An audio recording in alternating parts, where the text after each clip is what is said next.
What's good, everyone? Welcome back to the show, man. Recap with Mo, where we getting ready to get into another episode breakdown of Tyler Perry's Zatima, all right? But before we get into this thing, make sure to like and subscribe to this channel so you don't miss shit that's going down right here, all right? So the episode we getting ready to get into is Season 2, Episode number 16, titled A Gamble at Love, all right? So the synopsis for this episode states that Zach gets relationship advice from an unlikely source. Fatima plans to discredit Deja, and Fatima's parents set up a dinner party to bring her and Zach back together. Now that we got that out of the way, let's go ahead and get into this thing. So we start this episode off exactly where we left off, with Zach and Bryce going back and forth about not having the finances to purchase this property. And Bryce honestly is feeling some type of way because he feels like Zach is not thinking straight. This is a great deal. This is a great opportunity, Zach, and you're missing out on this opportunity. Why? Because I tried to kiss you, and Zach is like, why in the hell are you being so very loud in front of all these people? Like, loose lips? That's like he's feeling some type of way about it. Now, at some point, I feel that Bryce needs to be more considerate of Zach, because just because you all out with your sexuality does not mean that somebody else is out with their sexuality. Definitely if they don't get down like you do. So you putting all of this information out about a man who feels uncomfortable with you putting this information out, you should be more respectful to your partner, Bryce. Now, I'm trying to be on your side, bro, but at the same time, this right here, I'm completely not understanding your plight in all of this. Like, I can understand you getting upset about Zach not wanting to go forward with the property, but continuously talking about this whole kiss when he's told you he's done with it, don't constantly continue to bring it up, because if you keep rehashing it, then I'm going to continuously get back into the state that I was in before. So what good is that to keep bringing it up, Bryce? But anyhow, moving on from there, because I don't want to sound like a broken record, we see Valerie and Paul sitting over there talking on the side. Bryce says, well, I will go ahead and tell Valerie about the deal, that we're not going to do it. Zach is like, no, allow me to do that, because he's been waiting to talk to Valerie about that brother over there, brother Paul. So when he calls Valerie over, he was like, hey, Valerie, I'm sorry that, Bryce brought you down here, but we're just not going to be able to do this financially. But by the way, who is that man over there that's with you with that yellow hard hat on? Who is that guy right there? And she was like, oh, what do you mean? He was like, yeah, come on over here, fella. Who are you? Do you mind telling her how we know one another? She was like, oh, y'all know each other. He was like, yeah, we do. Do you mind telling her, or do you want me? And then I was like, oh, hell no. Is it about to go down at the worst site? So anyhow, going, man, so when he calls them over there, we find out real quick that they were at one time an item. They were exclusive. They were married, but they are no longer together. Now, I don't know how much I believe of that. I know y'all say y'all just friends, but there is such thing as good friends. I know some people like that, but at the same time, you guys claim to be divorced. So I'm going to respect that. But at the same time, I still feel like Paul is not on the up and up. So I'm still not going to take my criticism away. I still feel some type of way about him. I don't know what to think about him. But anyhow, I'm going to hold my judgment until that time comes out, because I was ready to pop off. You see what I'm saying? I was... Even though I don't care too much for Zach, I was getting ready to get down with it. But anyhow, he comes to Zach, Valerie leaves, Bryce leaves, and they have a one-on-one conversation. Now, I'm going to give Paul, as much as I feel some type of way about Paul, I'm going to give him some kudos here, because he is trying to school Zach before something else happens. All right? I'm forewarning you that your girl wants to get back with you. She wants you to be vulnerable. She wants you to just, let go of everything that you got going on and just see her, be with her. Let all of that other shit go. All right? But this right here is too damn immature to understand the gems that Brother Paul, is dropping off to him right now. He's telling him, he's forewarning him that if you don't get this stuff together, it's going to turn back around and she's going to be in my arms because I'm going to win her over, because you're going to permanently run her away from your arms. I was like, damn, Zach, listen, if you want Fatima back that daggone bad, listen to what Brother Paul got to say. Now, I can feel some type of way about him, how he's handled things and all of that stuff, because I think he's thirsty as well. I feel that way. But I can honestly separate great information from the individual. Yeah, he might be an effed up individual, but I can accept his information that he's giving me. You see what I'm saying? Because it's good. I need to work on myself. I need to be more vulnerable. If I really want to win her back, these are some of the things that I can take from it. But instead of doing that, Zach is sitting up here threatening old boy. If we were on the other floors, I would throw you out the window. Whoop, whoop, whoop. Why did we even have to get to that? Why do we have to go over and beyond just to prove our manhood? Now, Tyler, I just don't know, bro. Like, the way that's my thing about Tyler Perry sometimes. Like, he makes our men look some type of way in a lot of these shows. And I watch these shows and I'm like, damn it, men don't talk like this. Men don't respond like this always. And my thing with Tyler Perry sometimes is that he never has it where one person in the show potentially almost has 80% of the shit right. You know, they got things going on. They got a great business, or they have a great relationship or a great marriage, and somebody else could lean on. And I feel like Zach has no guidance. Maybe Mr. Henry would be that for him. Even though the way he was looking at Deja, I just don't know. But anyhow, moving on, man. Next, we see Fatima talking to Brother KC about this whole situation with the lawsuit. She's telling him that, hey, I know old girl is not hurt. I know Deja is not hurt because, as a matter of fact, she works at a strip club. KC is like, there's no way in hell you can be that hurt and be working at a strip club. She also tells him that she also does private dances on the side. So she be throwing that thing, busting it wide with the neck brace on. Ain't no damn way. So he was like, well, I'm going to enjoy this job. Fatima's like, don't enjoy it too damn much. But yeah, he definitely is going to enjoy this job. But you know, Fatima's like, look, I just need to let her know that she messing with the wrong chick and put a little fire under her. So maybe Deja will pull it back. Maybe she won't. Who knows? You got two fiery chicks going head to head. Who knows how one would respond? I know Fatima ain't going to give up because she ain't trying to give up no ducats. And I'm not sure what Deja is going to bring to the table. So we will see how that pans out, right? So going on from there, we head over to the barbershop to see Zach coming in to get a haircut. He got a little presentable for, tonight when he goes over to his, his in-laws' house or whatnot. So he comes in, Tony is in there. He's waiting in line to get his haircut because he want to look good. And, Tony's just talking to him. He said, look, I need to look good for tonight. He was like, okay, no problem, no questions. See, Tony, I can deal with. He ain't the problem. But all of a sudden, Nate comes in, hating Nate, as always, coming in, hey, we good? Like, no, we ain't good. But of course, Zach is cool with him. So he says, yeah, we cool, man. But no, we not cool, bro. Because as soon as I let you back in, you start to do selfish, dumb again. And then we back in the same place. Prime example, why are you telling Mr. Tyrone that I'm going through therapy, knowing how he feels about people going through therapy? And then you sit up here trying to blast me because I won't convey anything to you about what I got going on tonight, what I got going on. Who cares? Why are you in my business? Now you're feeling some type of way because I'm not telling you what's going down. And now you want to come out and attack me for not being 100 with you when I can't trust you. Think about it for a moment. Think about it, Nate.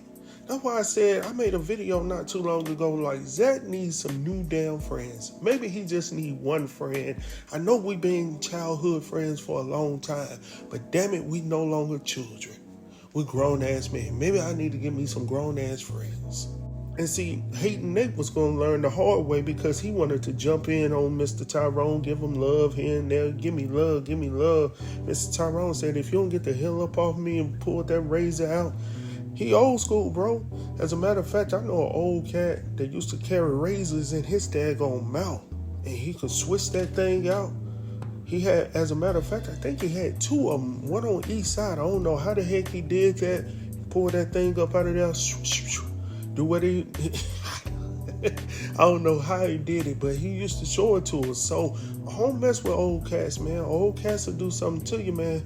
That's why I don't mess with old folks, man. Them old folks will get you, man. Moving on from there, we see Angela coming in to talk to Fatima and pretty much show her her phone to show her the evidence about the site being pulled down or the profile being pulled down that Belinda set up on Fatima. Now, Fatima was like, was it her? She was like, yeah, it definitely was her. And she was like, look, I already knew it, but at the same time, like, we not going to get back together. We not going to be cool. We not there yet. But she said, obviously, I still have some love for the girl because if I didn't, I would have already done something to her. So she should be grateful that I have some love and respect for her. So, you know, that's all good because right now Belinda is sitting on eggshells. She doesn't know what to expect from Fatima at this point. But anyhow, the part, let's go ahead and get past that because I want to get to the part where she's actually getting ready to leave the office. And Angela is like, hold on, wait a minute, when you getting ready to go? Fatima's like, look, my mom and dad have set up a date for me and Zach to come over and have dinner at their crib. And she was like, for real? She was like, yeah. She was like, what are they trying to do? She was like, well, I'm not for certain what they're trying to do, but I know from my perspective, I just want Zach to understand that I'm not the one that set all of this up. So Angela is like, all right, so are you going to take him back or something like that? And she was like, no, we're not there yet. I'm not ready for all of this. As a matter of fact, she doesn't necessarily want to go through this, but she knows that her mom and her stepfather has put all of this work into sitting them down, having this whole situation go down tonight. So anyhow, from there, we head over to Fatima's parents' house. So you see her parents there. They're excited about the whole situation. And in walks Fatima. Now, when Fatima comes in, of course, she's already changed clothes, new dress on, looking great as ever. Coming in, sitting down, she's a little nervous. Her mom is like, look, I cooked for you. She was like, you mean you ordered? Her dad is like, no, she actually cooked. Fatima's like, hold on. You ain't never done like nothing like this for any guys that I brought to the crib. Her mom is like, I know. But this should tell you a lot, Fatima, about what your parents are trying to do. Because oftentimes, the parents back in the day, they wouldn't share a lot of their information. They would not share a lot of the things that they went through. And you would be fortunate to find somebody even today, like my big mama, they would not share things that they went through. There are things even today with my grandmother and my grandfather passing that we would never know. And my dad then would never tell us what they went through. And they were married for over 60 years. And I'm like, what happened with this? And you just know that there is something that happened, but no one ever tells you. And it's good to hear those stories sometimes because when you go through shit, it's good to know that you didn't go through shit alone, but also that you can overcome it. So listening to the story that Henry is sitting down with Zach and Fatima and telling them their story, how her mother cheated on him, how he was trying to show her a different way of life, but her mom had one foot out and one foot in. So when Fatima heard this and Zach was like, like that was hitting hard because this is stuff that she's never heard. And I'm glad that they were able to break it down. Her father was able to break it down. And if you notice at the end of the conversation, the mom came in and sort of landed this plane and said, look, I misjudged you, Zach. I misjudged you. And I apologize and I'm sorry. And Fatima's facial expression, her body language was like, shit, like, damn, like, okay. If she can give this man another try, then possibly can I. You see what I'm saying? Y'all like how that rhyme? Anyhow, you know, even at the end of the night when they were leaving, instead of calling him Henry, Yeah, he said Mr. Wilson. That showed that Zach's respect level changed for Henry when he was able to break it down to him. There's a respect going on in this communication now. See, Zach saw him, and he even admitted the first time meeting him that he was a cool dude. Not the first time, the second time, when he actually came to his crib. He was like, he's a cool dude. I can see myself talking to him. But now, after breaking bread with him, seeing him as a real person, seeing that he's the same, he's just like me. And Zach is like, all right, Mr. Wilson, I appreciate that. You see what I'm saying? That shit changes everything. Because now, as a grown man, I can come to another man knowing that he's not going to steer me in the wrong direction, that he's looking out for my benefit as well. See, as young boys, we are looking for men, and I mean real men with wisdom, to guide us and steer us in the right direction. Like, I don't know what to do. I don't know how to handle these situations. And true enough, I can go to a woman or I can go to my mom about this situation, but she's going to tell me from her point of view. But when I go to a man, that man is going to tell me how to do it in this way. Now, if I go to the wrong man, he's going to tell me the wrong way and how to handle a situation. But if I go to a man who has his head on his shoulders correctly, can steer me in the right direction, you can alleviate a lot of the problems that a lot of these young males are going through today. And I know some people might say, well, that ain't true. I'm telling you what I know. I'm telling you what I've seen with working with young guys within communities, within schools. I've seen it for myself. And when we work with these young guys, they say, thank you, Mr. Mo. Thank you for taking out your time to educate us about different things that they had never heard of, things they'd never seen. So I know it works. And this is what Zach needs, because episode 13, when his mama was calling him out of his name and telling him nobody ever wanted him, that's not what he needed. What he needed was somebody to cultivate him and to guide him and to love him, just like everybody in the world wants. Everybody wants love. Everybody wants to be treated fairly. Everybody wants to be treated like I matter. And that's exactly what Fatima's parents did. They acknowledged their wrongs and they said, look, we're going to set this straight. Now, y'all might not get back together, but we want to see an effort that y'all want to take. If y'all want to do this, do this. If y'all don't, y'all don't. Just make up your minds and focus. But we want to make sure, first and foremost, that we are not the reason that you guys are not together. All right, so going on from there, Fatima goes back to her house, but not her house, but to Angela's crib. And Angela is sitting, well, she's not sitting, she's patiently waiting on Fatima to show up because she wants to know what has happened, what has transpired since you've been gone.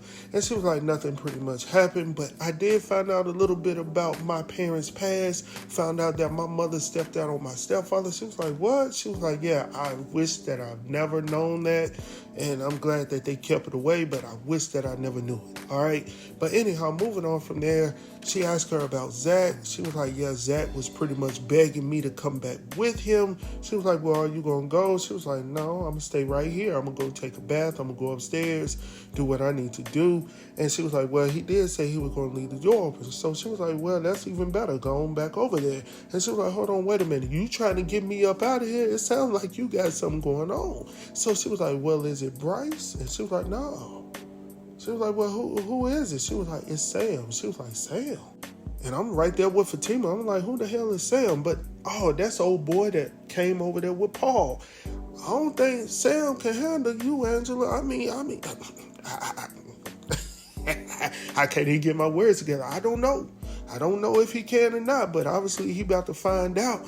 But anyhow, Fatima's like, look, I'm going to go ahead and go upstairs, get my headphones together and make it do what it do. Y'all have fun, but not too much fun, if you understand what I'm saying. So going on from there, just when I think that Zach got it together, while Fatima was leaving in her ride, Zach receives a phone call from Connie. Of course, he doesn't pick it up. But when he gets back to his own crib, Connie is standing outside of his house. I was like, oh, hell, what in the hell is going on? And she was like, Zach? He was like, yeah. She was like, look, it's about your mom. And she was like, we need to go. He was like, what is going on? So this is my thing. I thought Zach said he was done with his mama. But obviously he's not done with his mama. And we knew when he said what he said, when he said it, that he wasn't done with his mama. Because there's no way you can just turn off your mama. Even though she did some effed up stuff to you, there's no way that if you're a kind human being, that there's no way you can just turn on your mama, because she did give you birth. She did let you know that she gave you birth. That's pretty much all she gave you. So I'm wondering, how much are you going to give of yourself at this point? All right. So anyhow, that's how the episode ends. It is what it is. This episode was okay. It wasn't like the other episodes, but I did like the part where Fatima's parents got together and they had that whole little dialogue. I did enjoy that part. Overall, it was okay. You know what I'm saying? The previous episode was a lot better than this one, I feel. But we're going to make it do what it do here. So anyhow, thank y'all for tuning in. If y'all watched this whole video, 21 to 22 minutes worth of it, thank y'all for tuning in. Please like and subscribe to this channel so y'all don't miss shit snip that's going down. Please share this video if you think someone else would appreciate this video as well. Also, with that being said, please make sure to check out my other videos. I got caught up with Jazzy, or as we know, Miss Deja, Fine Ass Deja, the show that she's starring in on BET Plus. So please check that out as well. It's a pretty good show. You know, it's comedy feel. So I've enjoyed the first 3 episodes that I watched. So I'm trying to get caught up. So with that being said, I will talk to y'all soon. Peace out.